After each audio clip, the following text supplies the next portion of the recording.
On a cold winter morning, a white Ryder van pulled up and parked in spot 18A. Two men wearing black pants and white shirts emerged from the van. 30 minutes later, as normal people walked to work in and out of the World Trade Center 1, a bomb carried in the van exploded on the lower level, shaking all of New York. The van was ripped into pieces and a deep hole was created in the bottom of the parking garage. But as the smoke faded away, the towers were still standing. This attack happened 8 years before the attacks on 9/11. As a result, the United States missed the opportunity to learn from the 1993 World Trade Center bombing as a means to prevent future terrorist attacks on U.S. soil like the ones that occurred on September 11, 2001. The 1993 World Trade Center bombing created a hole 200 feet deep and 100 feet wide. At 2:18 p.m. on February 26, 1993, a bomb exploded on the second level of the public parking garage underneath the North Tower. The white Ryder van that carried the bomb was reported stolen a day before.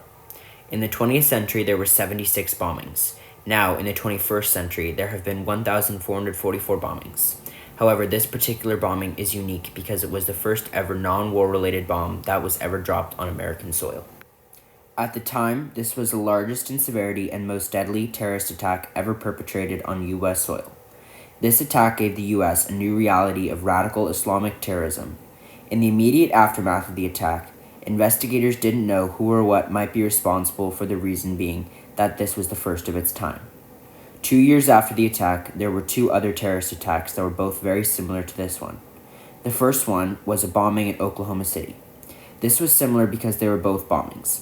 The second one was a threat to blow up UN headquarters and other landmarks in New York, including the World Trade Center. This was similar because the person making these threats was a terrorist from Pakistan. 25 years after the attack, the first response team of New York City issued an apology for not being prepared enough for the attack in 1993, and all the names of those who died in the 1993 World Trade Center bombing were etched into the 9/11 Memorial Waterfall. Although the United States wasn't ready for this attack, nor the one on September 11, 2001, we have learned from our mistakes and are now fully prepared for any other attack that should happen. Now that airports have tightened their security and the Twin Towers are no longer standing, it would be very hard, if not impossible, for any other terrorist group to replicate an attack that has already happened.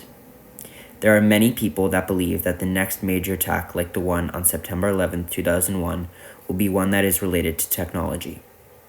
This would make sense because we provide the Middle East with technology, so then we would have brought it upon ourselves. But the truth is, we don't really know. So it is up to us to watch the headlines in the news and look out for anything new that we see happen.